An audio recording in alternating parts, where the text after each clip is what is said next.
Va variando, hay de todo.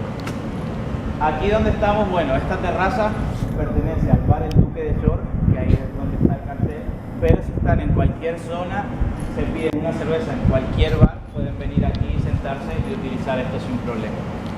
Todo lo que hay aquí, todo han sido donaciones de artistas locales. Muchos han sido como protestas y otras simplemente como, bueno, exaltación o X temática que tenga que ver con Irlanda del Norte. Hay muchísimas